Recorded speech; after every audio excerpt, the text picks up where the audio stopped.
हैं, DDC member भी यहीं पे हैं।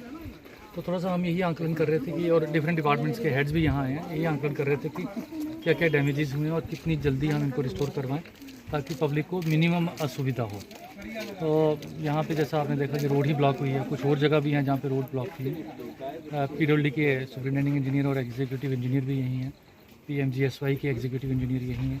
तो टेम्परेरी रिस्टोरेशन जिससे कि हमारा यातायात चल पाए, एटलीस्ट लोगों की अपना ट्रैवलिंग स्टार्ट हो पाए, उसके इमीडिएट निर्देश दिए गए हैं। और बाकी जो परमानेंट रिस्टोरेशन के लिए जो DPR बनने हैं, एस्टिमेट बनने हैं, उनके भी डायरेक्शंस ऑलरेडी इशूड हैं और उनको जहाँ कहीं कोई कमी है तो उनको बोला गया कि इमीडिएटली वो किया जाए। कितने सर ऐसे घर है जो टोटली डैमेज हुए? ओवरऑल अगर आप देखें डिस्ट्रिक्ट का तो मोर देन 1000 घर हमारे डैमेज हुए, कुछ पार्शली और कुछ फुली।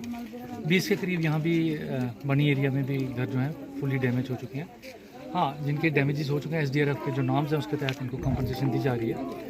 आपके माध्यम से ये भी रिक्वेस्ट करूँगा, अगर कोई ऐसा घर है जहाँ तक हमारे लोग नहीं पहुँच पाए, हालांकि एक्सरसाइज इज स्टिल ऑन, तो वो ज़रूर अप्रोच करें हमारे रेवेन्यू अथॉरिटीज़ को या पुलिस अथॉरिटीज़ को, ताकि हम उनका भी कंपनसेशन असेस कर पाएँ, उनकी डैमेजेस और उनको कंपनसेशन दे पाएँ। जो प्रभावित हुए लोग हैं किस तरह इंतजाम जो है मदद कर रही है सर?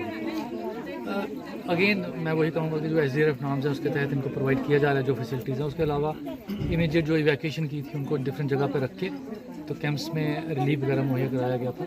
डिफरेंट NGOs या इवन हमारे हायर ऑफिस से भी कुछ यहाँ पे आया है, कंपनसेशन के लिए रिलीफ मटेरियल आया, वो भी डिस्ट्रीब्यूट किया गया।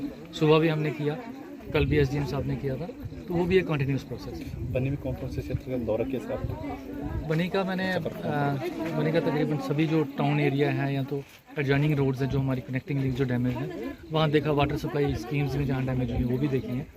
तो मेन तो सबसे हमारे लिए एक प्रॉब्लम ये आई इस पीरियड में कि जो बनी और बसोली की कनेक्टिंग रोड है वो ही काफ़ी ज़्यादा क्षतिग्रस्त हो गई थी।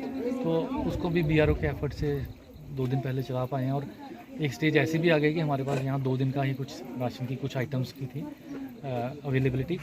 सब्सिक्वेंटली वो सारी बर्बाद यहाँ पे हमने स्टोरेज कर दिया गया। और आने वाला पीरियड भी क्योंकि बड़ी जल्दी अब हमारा सर्दी का भी स्टार्ट हो जाता है और ये एरिया बर्फ़ भी पड़ती है, तो वो भी ध्यान में रखते हुए हमारे पास टाइम विंडो जो है वर्किंग कम है। तो हमारी वही कोशिश है, इस कारण जैसे ये फ्लड थोड़ा सा फ़र्क पड़ा है तो मैं सबसे पहले बनी में इसीलिए आया क्योंकि ये हमारा सबसे दूर दराज का एरिया है। तो प्राथमिकता रहेगी कि यहाँ ज़्यादा से ज़्यादा और जल्दी से जल्दी डैमेजेस को रिस्टोर कर पाएँ। जिन जिन इलाकों में सबसे बिजली पानी की सप्लाई बंद पड़ी हुई है, कब तक बहाल होगी? टेम्परेरी लेवल पे बाई एंड लार्ज 80% से ज़्यादा हमारे पावर और बिजली जो है, ये पानी जो है रिस्टोर है। कुछ जगह पे पूरी लाइन ही बह गई है वाटर सप्लाई की स्कीम्स की, तो वहाँ अल्टरनेट सोर्सेज दिए गए हैं, तो उसको थोड़ा सा टाइम लगेगा। वो टेम्परेरी में नहीं, वो परमानेंट रिस्ट्रिक्शन में। तो स्कूल से डैमेज स्कूल काफ़ी कम नंबर है जहाँ पे डैमेजेस हैं, उनका अल्टरनेट देखा जा रहा है। चीफ एजुकेशन ऑफिसर को मैं साथ लाया हूँ, तो अभी उनकी सेक्रेटरी साहब मीटिंग ले रहे हैं। इसके बाद उनके साथ मैं यहाँ पे बैठ के थोड़ा सा आंकलन करेंगे। स्कूल्स हमारे 95% जो हैं चल रहे हैं यहाँ पे, क्योंकि बिल्डिंग्स वो सेफ। Thank you.